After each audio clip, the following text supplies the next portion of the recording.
My fingers tightened around the silver cufflink in my palm. I didn't mean to grab it. Julian had been adjusting his sleeve when the music swelled, some orchestral piece I didn't recognize, and my hand had just reached out. Like I was trying to hold on to something already slipping away. He looked down at my hand, then at me.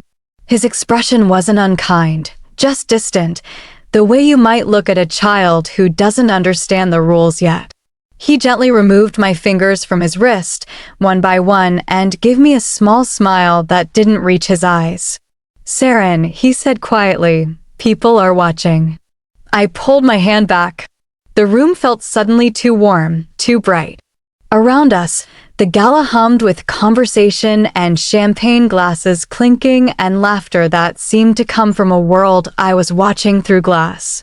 Julian turned slightly away from me, toward a circle of men in expensive suits, and I stood there in my navy dress, the one I'd bought specifically for tonight, wondering if I should follow him or stay put. Before I could decide, Celeste appeared at my elbow. She wore white, something sleek and architectural that probably cost more than my rent. Her perfume arrived before she did, sharp and floral. She leaned in close, her breath warm against my ear, and whispered, "You're too fat to be seen with him." The words landed like ice water. I felt heat rush to my face, then down my neck. My ears started ringing, that high-pitched whine that drowns out everything else. I looked down at myself, at the dress that had felt fine this morning, and suddenly it felt foreign, wrong, like I'd put on someone else's clothes by mistake.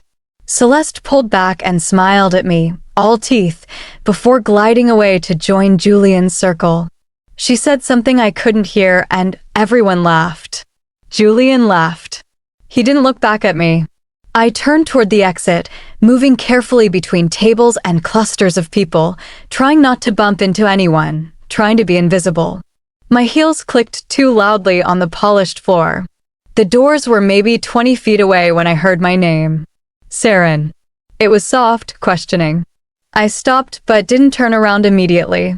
I closed my eyes for just a second, gathering myself, before I looked over my shoulder. I should tell you how I got here. Not to the gala, but to this moment where a whispered cruelty could undo me so completely. That takes longer to explain. I met Julian 2 years ago at a work conference. I was there representing the nonprofit where I coordinated fundraising events, and he was keynoting about venture capital and social impact investing. He was handsome in an obvious way, tall and well-groomed, with the kind of confidence that comes from never having been told no. After his talk, he found me at the reception and asked what I thought of his presentation. I was honest. I told him it was polished but surface level, that real impact required more than capital, it required understanding communities and listening more than talking. Most people didn't like when I said things like that. Julian smiled like I'd given him a gift. "Finally," he said, "someone who isn't blowing smoke." We started dating within a week. At first, it felt like the kind of love I'd read about but never experienced. He took me to restaurants I couldn't afford, introduced me to his world of gallery openings and networking dinners. He seemed genuinely interested in my work and my thoughts. He called me smart, ambitious, refreshing. But there were conditions I didn't notice at first. When I wore jeans and a sweater to meet him for lunch, he suggested we go back to my place so I could change into something more polished. When I laughed too loudly at a dinner party, he squeezed my hand under the table, a signal I learned to interpret as tone it down. When I gained a few pounds over the holidays, he started leaving articles about nutrition on my desk with little notes like, "Thought you might find this interesting." The compliments were always attached to corrections. "You're so beautiful, but have you thought about cutting your hair?" "You're so smart, but maybe let me handle the business conversations." "You're amazing, but..." I started apologizing constantly. Sorry for being late. Sorry for not understanding the joke. Sorry for ordering the wrong wine. Sorry for existing wrong. And the strange thing was, Julian never seemed angry. He was patient, understanding, like a teacher with a struggling student. He believed in my potential. I just needed to work a little harder to reach it. I thought that was love. I thought love meant effort, meant becoming better. And he did love me in his way. He loved the version of me that was always trying, always adjusting, always grateful for his guidance. He loved me best when I was slightly off balance, reaching for his approval. I loved him completely, without conditions. I loved him when he forgot my birthday because he was closing a deal. I loved him when he criticized my cooking but ate it anyway. I loved him when he scrolled through his phone during the movies I picked. I loved him the way you love someone you've decided is worth disappearing a little bit for. Tonight was supposed to be special. Julian's firm was hosting a charity gala for youth education programs, something I'd actually helped plan in my professional capacity. I'd coordinated with the vendors, managed the seating arrangements, written most of the program. Julian asked me to be his date months ago, and I'd been excited. This was my world and his world overlapping. I thought maybe he'd see me differently here, appreciate what I could do. I spent too much money on the dress. I got my hair done. I practiced conversations in my head, reminders to smile but not too big, to be interesting but not attention-seeking, to be present but not clingy. When Julian picked me up, he looked at me for a long moment before saying, "You look nice. That color is good on you. Not beautiful. Not stunning. Nice. And the color is good. Not you and the color, just the color itself." I told myself it was fine. He wasn't effusive, that was just his personality. Actions mattered more than words. But at the gala, his actions were clear too. He introduced me to some people as his girlfriend, others he just moved past while I trailed behind. When someone asked how we met, he told a version of the story that made it sound like I'd been networking rather than challenging him. He kept his hand on my lower back when we walked, which felt possessive rather than affectionate, like he was steering me. Celeste was his coworker, someone he mentioned occasionally, but never with much detail. She was clearly interested in him, that was obvious from the way she touched his arm when she talked, the way she angled her body toward him. Julian seemed oblivious, or maybe he just enjoyed the attention. When she whispered that thing to me, her cruelty felt almost casual, like swatting a fly. The worst part was that a piece of me wondered if she was right. If I was an embarrassment. If Julian was doing me a favor by being here with me at all. I was still standing there, frozen between the tables and the exit, when the voice said my name again. I turned fully this time. The man standing a few feet away was unfamiliar. He was maybe in his early 40s, wearing a simple black suit that fit well, but didn't announce itself. His hair was dark with some gray at the temples, and he had the kind of face that was pleasant without being memorable. What struck me was his expression. He looked concerned, but gently so. "I'm sorry," he said, "I didn't mean to startle you. You looked upset. Are you all right?" His voice was quiet enough that no one else could hear. I realized I was clutching my small purse so tightly my knuckles had gone white. "I'm fine," I said automatically. "Just needed some air." He nodded slowly, like he was deciding whether to believe me. "The doors are that way if you're heading out. But if you're staying, maybe don't leave on account of people who aren't worth it." I blinked at him. "What?" "I saw what happened," he said simply. "The woman in white. What she said to you." My stomach dropped. "You heard that." I read lips a little bit. Bad habit from boring meetings. He offered a slight smile. "I'm Elian, by the way. I'm mostly here because they asked me to be here, but between you and me, I'm terrible at these things." Something about his admission made my shoulders drop slightly. "Seren," I said. "And I thought I was supposed to be good at these things, but apparently not." "You organized this, didn't you?" Elian said. "I saw your name in the program. The event coordination." "Part of it," I said, surprised he'd noticed. "The logistics, mostly." "The logistics are everything," he said. "The reason this whole thing runs smoothly is because someone cared about the details. That was you." I didn't know what to say to that. Julian had never mentioned my role tonight. To him, I was just his date, separate from the professional work I'd done. Elian glanced back toward the ballroom. Would you like to dance? I promise I'm mediocre at it, but the music is decent and it might be better than standing here deciding whether to leave. I followed his gaze and saw Julian, still in his circle, Celeste at his side. They were laughing about something. He hadn't noticed I'd left. I should probably get back, I said, but my voice had no conviction. You should probably do what feels right, Elian said. But if what feels right is a dance, the offer stands. There was nothing pushy about him. He wasn't trying to rescue me or prove something. He was just offering a moment of kindness to someone who looked like they needed it. Okay, I heard myself say. One dance. We walked back into the ballroom together, and I felt people notice. Not in the way they noticed Julian and Celeste, all polish and performance. This was quieter, like a shift in the room's attention. Elian led me to the dance floor where a few other couples were swaying to something slow and instrumental. He was a careful dancer. Not showy, not leading me through elaborate steps. He just held my hand and my waist and moved in a way that let me find the rhythm myself. After a moment, he said, "So tell me something real about yourself." Not the resume version. I almost laughed. That's a strange question for a stranger. Strangers are sometimes easier to talk to, he said. No context to disappoint. I thought about it. I used to paint, I said finally. Watercolors, mostly. Landscapes, abstracts. I was pretty serious about it in college. Used to. I don't have time anymore. And I'm not sure I was ever that good. Did you enjoy it? Yes, I said, and felt a small ache saying it.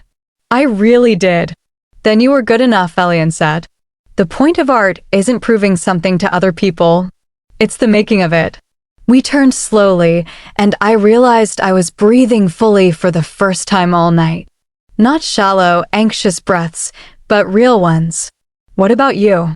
I asked. What do you do when you're not at events you don't want to attend? I read a lot, he said. Travel when I can, though not for work, just to places that interest me. I've been learning to cook properly, which mostly means burning things and starting over. That sounds nice, I said. Normal. He smiled. Is that a compliment? Yes, I said. Very much yes. The song ended and another began, something a little more upbeat, and Elian stepped back slightly. Thank you for the dance, he said. I meant it when I said I don't do this often. But I'm glad I did tonight. Me too, I said, and meant it. He started to turn away, then paused. Seren, can I say something that might be overstepping? I nodded. Whoever told you that you weren't enough to be here, to be seen, they're wrong. Completely wrong. I hope you know that. My throat tightened. I managed to nod again, not trusting my voice. Elian gave me one more gentle smile, then disappeared into the crowd. I stood there for a moment, feeling strangely untethered, before I made my way to the balcony doors. I needed actual air now, cold and real. Outside, the city stretched below, all lights and movement. It was late March, still cool enough that I wrapped my arms around myself. The balcony was empty except for me. I could hear the gala continuing inside, muffled and distant. I thought about Julian and how he'd barely noticed I'd gone. I thought about Celeste and her whispered cruelty. But mostly I thought about Elian and how he'd asked me something real, like my answer mattered. When Julian finally came looking for me 20 minutes later, I was still standing there. There you are, he said, slightly exasperated. I've been looking everywhere. We're supposed to sit for dinner soon. I needed a break, I said. Well, you could have told me. He checked his watch. Come on, we're at table 6. Julian, I said, did you notice I was gone? He looked at me like it was a trick question. Of course I noticed. That's why I came to find you. How long did it take you to notice? He sighed. Seren, what is this about? Are you upset about something? Do you know what Celeste said to me tonight? His expression flickered with impatience. What did she say? I told him, word for word. And I watched his face carefully, looking for anger, for protectiveness, for any sign that it bothered him. He frowned. That's harsh. Celeste can be blunt sometimes. She doesn't mean anything by it. She doesn't mean anything by it, I repeated slowly. Look, you're beautiful, you know that. Don't let her get in your head. She's probably just jealous. He reached for my hand. Come inside. Dinner's starting. I pulled my hand back. You think she's jealous? Maybe, I don't know. Does it matter? You're here with me, not her. He was getting frustrated now. Can we not do this right now?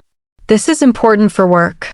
This event is my work too, I said quietly. I coordinated half of it. I know, and you did great. Everyone's having a good time. But right now I need my girlfriend by my side, not out here spiraling over something someone said. Spiraling. The word hit me wrong.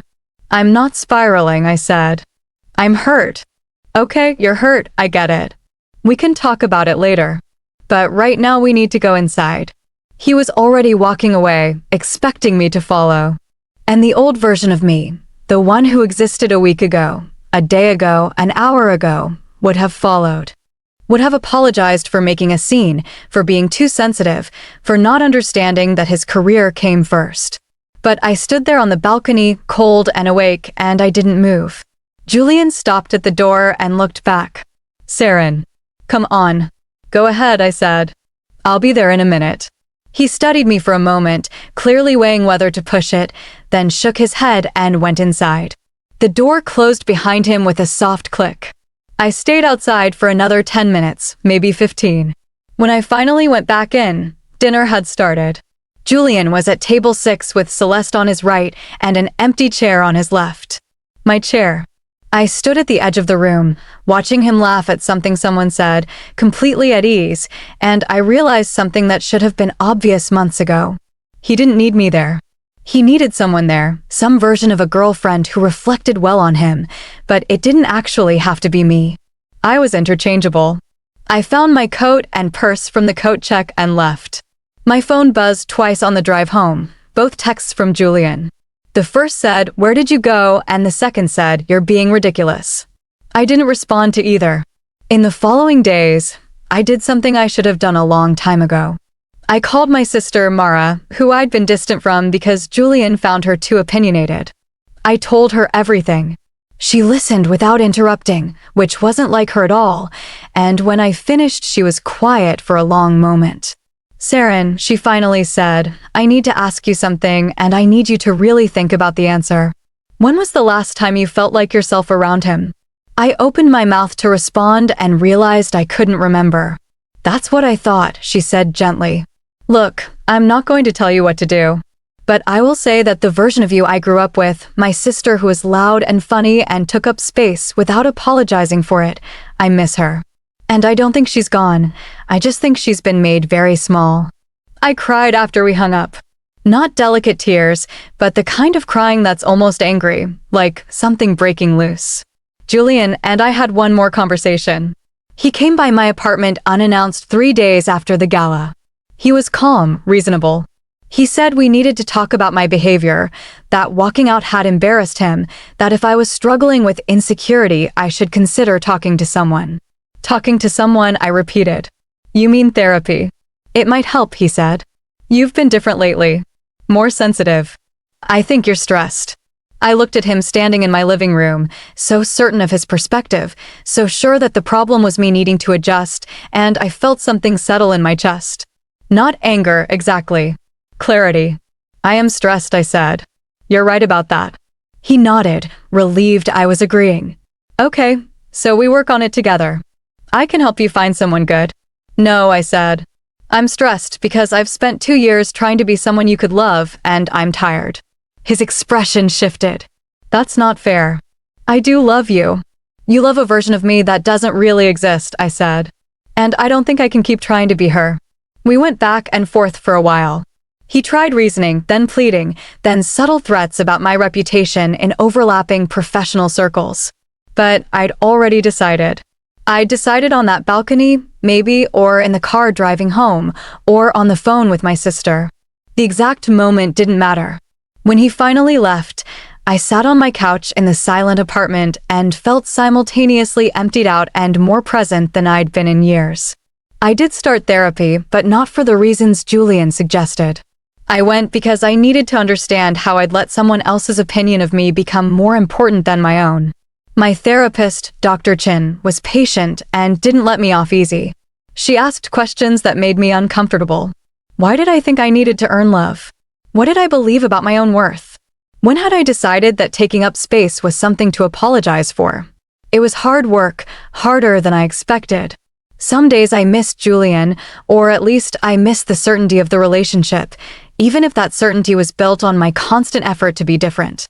There's a comfort in knowing exactly what's expected of you, even if those expectations are suffocating. I started painting again. Not seriously, not with any goal, just for the feeling of it. I set up a small workspace in the corner of my living room and spent Saturday mornings with coffee and watercolors, making things that no one would ever see. It felt like reclaiming something I'd lost. Mara and I got close again. She took me to her book club, introduced me to her friends, dragged me to brunches where everyone talked over each other and laughed too loud. I remembered how to be that way too, how to not monitor myself constantly. Work got better. Without Julian in my ear suggesting I was too direct or too passionate, I found my footing again. I pitched new ideas, took on bigger projects, spoke up in meetings. My boss noticed. I got a promotion in late spring. And I thought about Elian sometimes. Not obsessively, just occasionally. I wondered who he was, why he'd been there that night, why he'd bothered to be kind to a stranger. I didn't expect to see him again. The city was big and our circles didn't overlap. Except they did. For months after the gala, my organization was meeting with a potential major donor. I was there with my boss to present our programs and make the pitch. We arrived at a small, unassuming office in a building I'd passed 100 times. The receptionist led us to a conference room and said Mr. Thorne would be with us shortly. When the door opened, Elian walked in. He stopped when he saw me, and I saw recognition flash across his face, followed by something that looked like genuine pleasure. "Seren," he said. "This is unexpected." My boss looked between us. "You two know each other?" "We met briefly," Elian said, "at an event some months back." He smiled at me. "It's good to see you again." "You too," I managed. The meeting went well. Elian asked thoughtful questions about our programs, about outcomes and community impact. He clearly cared about the work, not just the optics. At the end, he said he'd review our proposal and be in touch soon, but he seemed positive. As we were packing up, he caught my eye. "Seren, do you have a moment? I wanted to ask you something about one of the programs." My boss nodded at me and stepped out. When the door closed, Elian said, "I'm not actually going to ask about the programs. Your proposal was clear. I wanted to check in. See how you're doing. You seem different." "Good different." "I am different," I said. "A lot has changed since that night." "The guy you were with," Elian said carefully, "is he still in the picture?" "No," I said. "That ended." He nodded slowly. "I'm sorry if it was difficult. Though between you and me, he seemed like an idiot." I laughed, surprised. "You got that from one night?" "I got that from watching him not notice you," Elian said. "Anyone who doesn't notice you isn't paying attention." There was nothing practiced about the way he said it. No performance. Just honesty. "Can I buy you coffee sometime?" he asked. "Not business, just coffee. If you're interested." I thought about saying no. I thought about all the reasons it was too soon, too complicated, too risky. But I also thought about that night on the dance floor, how steady he'd been, how safe it felt to breathe around him. "Yes," I said. "I'd like that." We went to coffee the following week at a place near my apartment, one of those small shops with mismatched furniture and decent pastries. Elian was early, already at a table with 2 cups when I arrived. "I guessed your order," he said. "But I'll go back and get something else if I'm wrong." He'd guessed right. Latte with oat milk, no sweetener. We talked for 2 hours. Not about work, not about logistics or networking. We talked about books we'd read recently, about travel and places we wanted to see, about cooking disasters and the particular challenge of making decent bread. He told me about his mother, who'd passed away a few years ago and who he still missed constantly. I told him about painting and how I was trying to make space for it again. "Can I see your work sometime?" he asked. "It's nothing special," I said automatically, then caught myself. "Actually, I'd like that. If you're genuinely interested." "I am," he said. "I really am." We started seeing each other regularly. Slowly, without pressure. Sometimes it was coffee, sometimes dinner, sometimes just walking through the city talking about nothing in particular. Elian never rushed. He didn't push for definitions or declarations.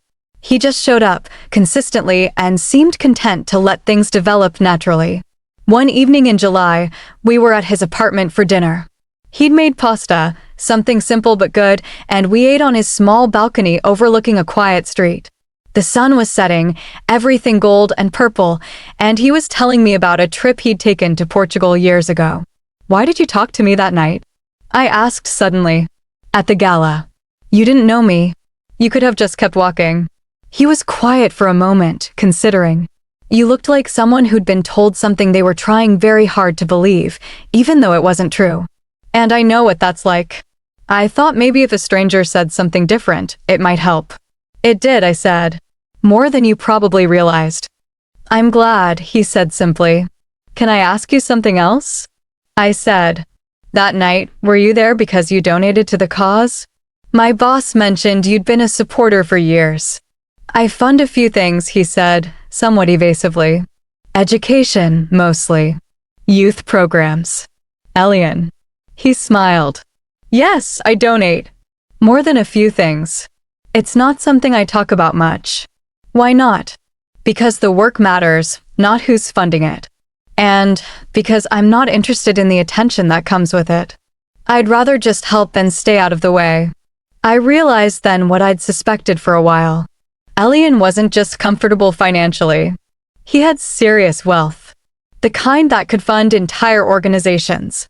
But he lived simply, drove a regular car, wore normal clothes. He didn't perform his status. "You were the primary benefactor for that gala," I said. "Weren't you?" He didn't deny it. "Does that matter?" "Only because Julian spent the whole night trying to impress the donors," I said, and he had no idea he was ignoring the most important one. "Good," Elian said. "He didn't deserve your time anyway." I felt something warm spread through my chest. Not just attraction, though that was there too. Something deeper. Safety, maybe. The feeling that I didn't have to perform or adjust or apologize for existing. "I need to tell you something," I said. "I'm not completely okay yet. I'm working on it, but I still have moments where I second-guess everything, where I feel like I'm too much or not enough. Old patterns don't disappear overnight." "I know," Elian said. "I'm not completely okay either. I don't need you to be perfect, Seren. I just need you to be real." "I can do that," I said. He reached across the table and took my hand. His palm was warm. "I don't need you to be smaller to love you," he said quietly. "I hope you know that." And the strange thing was, I didn't know it. Not because he'd said it, but because he'd shown it in 100 small ways. The way he listened when I talked. The way he asked about my work, my painting, my thoughts. The way he never made me feel like I was auditioning for his approval. We kissed that night for the first time. It was soft and unhurried, like everything else with him. No pressure, no expectations. Just two people choosing each other gently. The rest of the summer unfolded quietly. We went to art museums and argued good-naturedly about installations. We cooked together in his kitchen, which was better equipped than mine. We spent weekends doing nothing in particular, reading in the same room, comfortable in the silence. I met his friends, who were normal and kind and didn't perform wealth. He met Mara, who interrogated him thoroughly and later told me she approved. We navigated small conflicts, the inevitable disagreements that come with getting to know someone, and we did it without cruelty or criticism. In September, I had a show. Not a big one, just a small gallery in Brooklyn that featured emerging artists. I'd submitted my watercolors on a whim, not expecting anything, and they'd accepted 6 pieces. The opening was on a Thursday evening, and I was so nervous I almost didn't go. Elian picked me up an hour early. He was wearing a button-down shirt and nice jeans, and he carried a small bouquet of flowers. "These are for you," he said, "for being brave." At the gallery, I stood next to my paintings while strangers looked at them and said things I couldn't quite hear. I kept waiting for someone to point out everything wrong with them, all the ways they weren't good enough. But mostly people just looked, some nodded appreciatively, a few asked questions. Elian stayed close, but not hovering. When someone engaged me in conversation about technique, he stepped back and let me talk. When I got overwhelmed, he appeared at my elbow with water and a gentle suggestion that we step outside for a minute. "You did this," he said on the sidewalk. "You made something real and you put it out into the world. That takes courage." "I'm terrified," I admitted. "I know," he said. "That's part of it. But look at you. You're here. You're doing it anyway." 3 of my pieces sold that night. Not to wealthy collectors, just to people who connected with the work. It felt validating in a way I hadn't expected. On the way home, Elian said, "I'm proud of you." "I hope that's okay to say." "It's more than okay," I said. We stopped for late-night pizza at a place that was still open, sitting in a booth that had seen better days, and I felt deeply, unremarkably happy. Not the performative happiness of Instagram posts or carefully curated moments. Just the quiet satisfaction of being exactly where I was, exactly as I was. "Can I tell you something?" I said. "That night at the gala, when you asked me to dance, I almost said no. I almost let Celeste's comment ruin the whole evening. But you gave me a reason to stay, even just for a few minutes. And those few minutes changed everything." "You changed everything," Elian said. "I just offered a dance." "It was a good dance," I said. "It really was," he agreed. By October, I'd moved past just surviving the end of my relationship with Julian. I was building something new, something that felt authentically mine. My apartment was full of art supplies. My calendar was full of plans that excited me rather than exhausted me. My phone didn't make me anxious anymore because I wasn't waiting for criticism disguised as concern. I saw Julian once, by accident, at a coffee shop in November. He was with someone new, a woman who looked young and eager and was laughing at something he said. When he saw me, he looked briefly uncomfortable, then recovered and came over to say hello. "Seren," he said. "You look good. Different." "Thank you," I said simply. "I heard you had an art show," he said. "That's great. I'm glad you're pursuing that." As if he'd ever encouraged it. As if he hadn't made me feel frivolous for wanting to paint. "I am," I said. "It's going well." He introduced me to his girlfriend, whose name I immediately forgot. She seemed nice enough, if a bit overwhelmed by his attention. I recognized the look on her face, the careful monitoring of her own behavior. I wanted to pull her aside and tell her to run, but I knew she wouldn't listen. I hadn't listened either when people tried to warn me. "It was good to see you," I said, meaning it was good to see him and feel nothing. "You too," Julian said. "Take care of yourself." I left the coffee shop and called Elian. "Guess who I just ran into?" "Your ex," he said. "How did you know?" "You have your 'I just dealt with something annoying' voice," he said. "Are you okay?" "I'm completely okay," I said and realized it was true. "Want to come over tonight?" "I'm making dinner." "I'm there," he said. That evening, while we cooked together in my small kitchen, Elian asked if seeing Julian had been hard. "Not really," I said. I felt bad for his new girlfriend, though. She has that look, like she's trying very hard to be what he wants.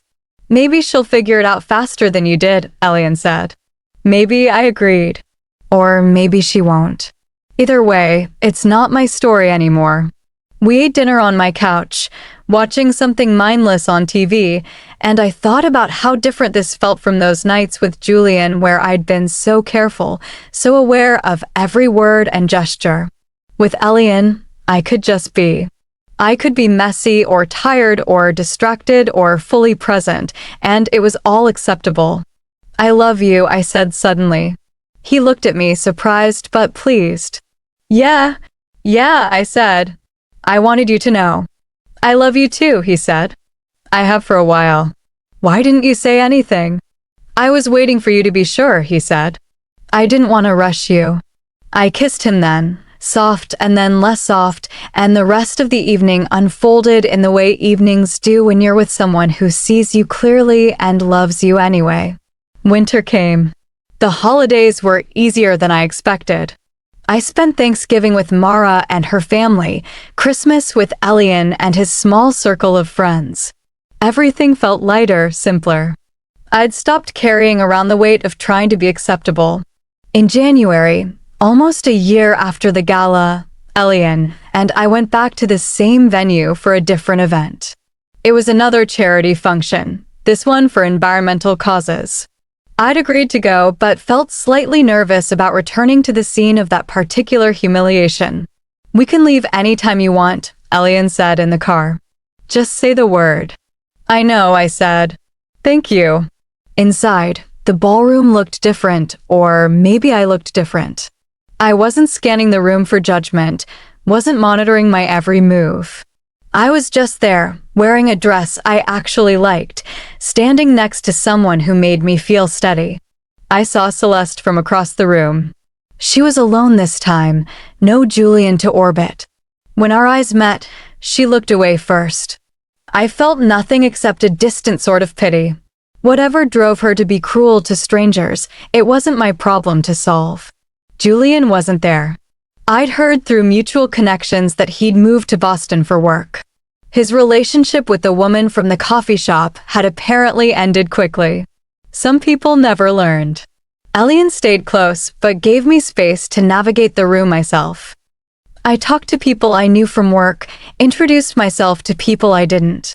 At one point, someone from the host organization thanked me effusively for Elian's continued support, and I realized again how much he did quietly, without needing recognition. "You know you're kind of famous in nonprofit circles," I told him later. "People talk about your funding like it's mythical." He looked uncomfortable. "I just write checks. The people doing the actual work are the ones who matter." "You could write those checks and demand recognition," I said. "Most people do. But you don't." "Why?" "Because it's not about me," he said simply. "It never was. We danced that night, like we had a year ago, but this time there was no sadness underneath it, no escape. Just movement and music and the easy comfort of being together." On the way home, I said, "I was so broken that night." "When you first saw me." "You weren't broken," Elian said. "You were hurt. There's a difference." It felt the same. "I know," he said. "But broken things can't heal. Hurt things can. You were always whole, Seren. You just needed to remember that." I thought about his words that night and in the days after. The narrative I'd been telling myself for so long was that Julian had broken me, that I'd been damaged goods until Elian came along and fixed me. But that wasn't right. I'd been hurt, yes. I'd been diminished by someone who didn't know how to love without control. But I'd also healed myself. The therapy, the painting, the rebuilding of my own life, that was me doing the work. Elian hadn't rescued me. He'd just been kind at a moment when I needed kindness, and then he'd stayed while I figured out how to be whole again. By spring, we'd settled into something that felt permanent without needing to be defined. We talked about moving in together, maybe in the summer. We talked about travel plans and what our lives might look like in 5 years. Everything felt possible without feeling pressured. I kept painting.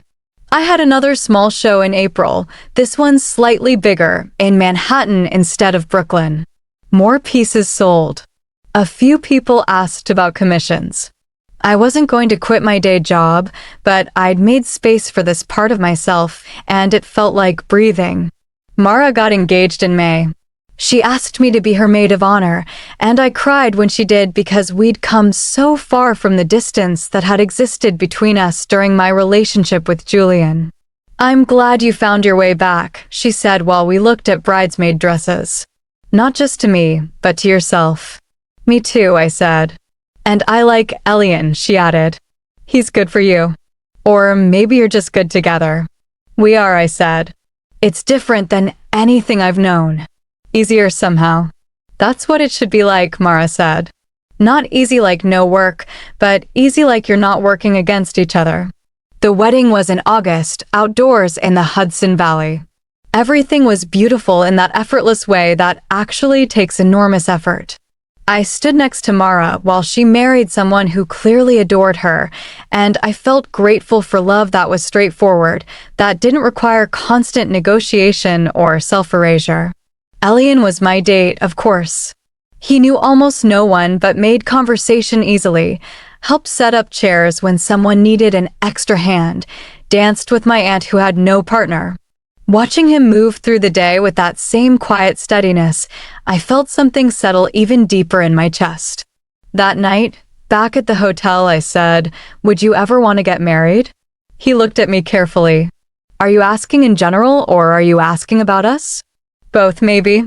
"In general, yes," he said.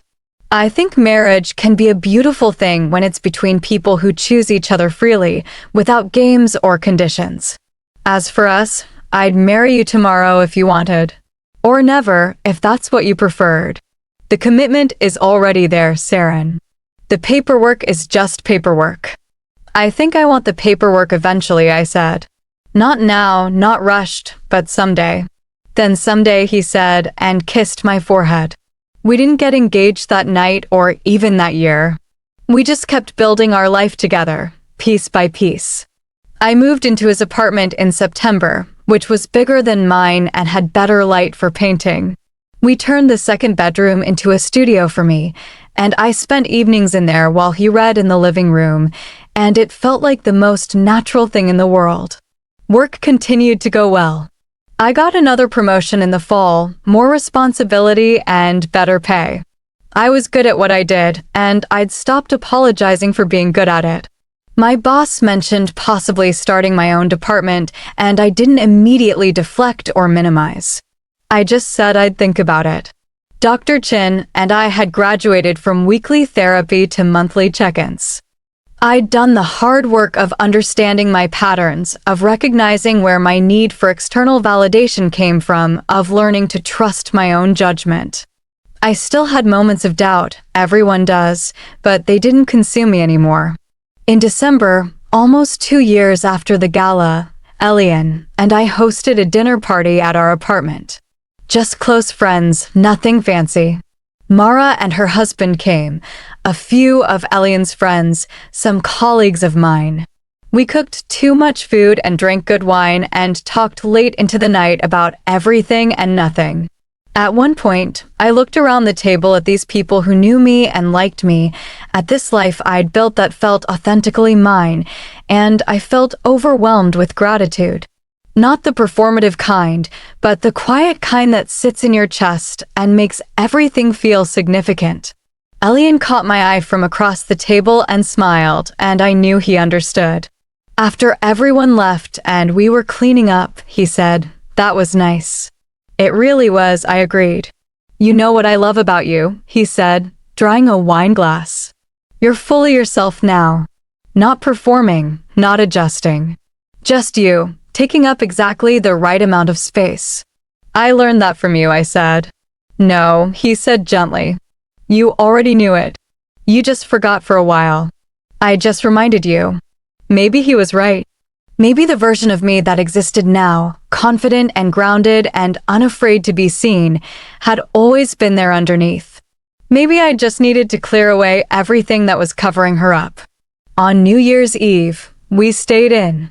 We'd been invited to parties, to galas and events, but we chose to stay home instead. We cooked dinner together, watched the countdown on TV, kissed at midnight like people do. "What are you hoping for this year?" Elian asked as we stood on our balcony in the cold, watching the city celebrate. "More of this," I said. More quiet, good moments. More painting. More time with people I love. What about you? Same, he said. And maybe a trip somewhere warm. I'm tired of winter. We could do that, I said. Where would you want to go? Anywhere you want, he said. I'm not particular. We planned a trip to Mexico for March, somewhere coastal and quiet. We spent a week doing very little, swimming and reading and eating good food. No agenda, no itinerary, just time. One afternoon, lying on the beach while Elian dozed next to me, I thought about how different I felt from the woman who'd stood on that balcony 2 years ago, ears ringing from a whispered cruelty. That version of me had believed she needed to shrink to be loved. This version knew better. When we got home, spring was starting to show itself. The city was getting greener, warmer. I had a busy season ahead at work, several new projects launching. Elian was traveling more for business, but nothing excessive. Everything felt balanced. In April, on a completely ordinary Tuesday, Elian came home from work and said, "I have something for you." Yeah, I was at my easel, working on a piece that was giving me trouble. He held out a small box. Not a ring box, something different. I opened it and found a key. "What's this?" "A studio," he said. "I rented you a proper studio space, separate from here. Your own place to work. There's good light, high ceilings, room for all your supplies. I thought you might like having somewhere that's just yours." I stared at the key, then at him. "Elian, if you don't want it, that's fine," he said quickly. "I just thought, you're getting more serious about the painting, maybe you'd like a real workspace. But if it's too much or feels like pressure, we can forget it." "It's perfect," I said, and I meant it. "Can we go see it?" The studio was in a building in Greenpoint, shared with other artists. My space was medium-sized, with windows facing north and exposed brick walls. It was empty except for potential. "I love it," I said, turning in a circle. "I really love it." "Good," Elian said, looking relieved. "I hoped you would." We stood there in the empty room, and I thought about gifts and what they meant. Julian had given me gifts too, expensive things meant to shape me into someone else. This was different. This was space, room to grow, support without strings. "Thank you," I said. "Not just for this, but for everything. For seeing me." "Always," he said simply. I set up the studio over the following weeks, moving supplies and organizing materials. I started going there a few times a week, sometimes straight from work, sometimes on weekends. It became my place to think, to create, to exist without any other purpose than making things. My work got better, or maybe I just got more confident in it. I started developing a series of larger pieces, more ambitious than anything I'd tried before. I didn't know if they were good, but I knew they were honest, and that felt like enough. In June, an actual gallery reached out. Not a small community space, but a real gallery in Chelsea that showed established artists. They'd seen my work somewhere and wanted to meet. I almost didn't respond because surely it was a mistake, but Elian encouraged me to at least take the meeting. The gallery owner was a woman named Patricia, maybe 60, with gray hair and sharp eyes. She looked at my portfolio for a long time without saying anything, and I tried not to fidget. "These are good," she finally said. "Raw, but good. You have something to say." "Thank you," I managed. "I'd like to include you in a group show this fall," she said. "For emerging artists. Nothing huge, but good exposure. Interested?" "Yes," I said. "Absolutely yes." I called Elian from the street outside, almost shaking with adrenaline. "She wants to show my work." "Of course she does," he said, like it was obvious. "Your work is beautiful." "It might not sell," I warned. "It might be terrible and everyone might hate it. Or it might be wonderful and people might love it," he said. "Either way, you're doing it. That's what matters." The show was in September. I had 5 pieces in it, hung alongside work by 3 other artists whose work I admired. The opening was crowded, intimidating. I wore a simple black dress and tried to blend into the walls. But people noticed. They asked questions, made comments, seemed genuinely interested. 2 pieces sold opening night. A critic from a small art blog wrote a paragraph about my work that was kind and thoughtful. It wasn't fame or fortune, but it was recognition, and it felt earned. Elian was there, of course, staying in the background, but always visible when I needed him. At one point, he brought me water and said, "How are you doing?"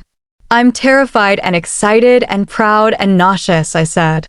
"Sounds about right," he said, smiling. Near the end of the evening, when things were winding down, he said, "Come outside for a minute. I want to show you something." We went out to the street, which was quieter than inside. The September air was cool and perfect. Elian took my hand and said, "I have a question to ask you." "Okay," I said, suddenly nervous. He reached into his pocket and pulled out a small box. A ring box this time. "Seren," he said, "I love you. I love your art and your kindness and the way you take up space without apology. I love how you've grown and how you've let me grow with you. I don't need you to be anything other than exactly who you are, and I'd like to spend my life with that version of you if you'll have me." He opened the box. The ring was simple, elegant, nothing ostentatious. "Exactly right. Will you marry me?" he asked. I was crying, which I hadn't expected. Happy tears, overwhelmed tears. "Yes," I said. "Yes, absolutely yes." He slipped the ring on my finger and kissed me while people walking by smiled at us, and everything felt exactly as it should be. We got married the following June, 3.5 years after we'd first met. Nothing huge, just family and close friends in a garden in Connecticut. I wore a dress I actually liked, comfortable and simple. Mara stood next to me while Elian's best friend stood next to him. We wrote our own vows. Mine were about choosing each other freely, about love that makes room instead of demanding change, about building a life that felt honest. His were about witnessing each other, about being steady, about creating space for growth. When we kissed, I felt the same thing I'd felt that first night we danced. Safety. Certainty. Home. The reception was easy and warm. We danced, not perfectly, but happily. We ate good food and drank good wine and talked to people we cared about. At one point, I looked across the garden at Elian talking with my sister, both of them laughing about something, and I thought about the distance between that moment and the moment on the balcony all those years ago. I'd traveled so far, not geographically, but internally. From someone who believed love required constant apology to someone who understood that real love requires nothing but honesty. Later, after most people had left, Elian and I sat together under string lights while the last few guests finished their drinks. "Happy?" he asked. "Completely," I said. "You?" "Completely," he echoed. We sat in comfortable silence for a while, and I thought about everything that had led to this moment. The hurt and the healing, the wrong love and the right love, the slow work of becoming someone I could respect. "Can I tell you something?" I said. I used to think I needed someone to save me. When things were bad with Julian, I fantasized about someone coming along and fixing everything. But that's not what happened. "No," Elian said. "No, you didn't save me. You were just kind when I needed kindness, and then you stayed while I saved myself." "That's better, I think." "Much better," he agreed. "I couldn't have saved you anyway. That was always your work to do." "I know that now," I said. We went home that night to our apartment, to our life, to the ordinary and extraordinary fact of choosing each other every day. And it wasn't perfect, because nothing is, but it was real. It was built on honesty and respect and the understanding that love shouldn't require you to disappear. In the months and years that followed, life continued. I kept painting, had more shows, built something resembling a career. My work evolved, became more confident. I taught some workshops on the side, sharing what I'd learned with other artists who were finding their voices. Elian and I bought a small house eventually, something with a yard and space for a proper studio. We talked about maybe having kids someday, or maybe not, and the conversation was easy because we trusted each other to figure it out together. I thought about Julian sometimes, but only in the abstract way you think about old mistakes. I heard he'd married someone eventually, had kids, seemed settled. I hoped he'd learn something, that he'd become less controlling, less small in his love. But it wasn't my concern anymore. What mattered was this: the life I'd built with someone who saw me clearly and loved me anyway. The work I'd done to become someone I respected. The understanding that I'd always been enough. I'd just needed to believe it. Sometimes, when I was painting in my studio or sitting with Elian in our garden or having dinner with Mara, I'd remember that night at the gala. The dress that felt wrong, the whispered cruelty, the moment on the balcony when I'd almost left. And I'd think about how a single moment of kindness had given me the courage to stay, and how staying had led to everything else. How the right person doesn't make you smaller, they make room for you to expand. How love without conditions is possible, it just requires finding someone who understands that you don't need to be fixed, just seen. The right love makes room for you. It doesn't ask you to shrink or apologize or become someone else. It doesn't require constant additions for approval. It just asks you to be honest, to show up as yourself, to take up exactly the space you need. And when you find that kind of love, whether romantic or platonic or familial, you protect it. Not because it's fragile, but because it's rare. Because in a world that constantly asks us to be less, to be quieter, to be more convenient, having someone who encourages you to be more of yourself is revolutionary. I learned that the hard way, through pain and healing and the slow work of rebuilding my own foundation. But I learned it, and now I know better. Now I know that I was always whole. I just needed to remember. If you've ever loved someone who made you feel like you were too much, or not enough, or somehow wrong in your very existence, I want you to know this. You're not the problem. You never were. The right person, the right love, will never ask you to be smaller. They'll celebrate the space you take up. They'll encourage you to grow. They'll love you not despite who you are, but because of it. And if you haven't found that yet, don't settle for less. Don't shrink yourself to fit into someone else's limited vision. Don't apologize for existing fully. Keep taking up space. Keep being honest. Keep waiting for the love that makes room. It's out there, and you deserve it. If this story touched something in you, if you felt this weight of trying to be enough for the wrong person, I hope you'll share it with someone who needs to hear it. Sometimes we need permission to stop shrinking, and maybe this can be that permission. The gentlest love is still powerful. The quietest kindness still changes lives. And you, exactly as you are worth being chosen without condition.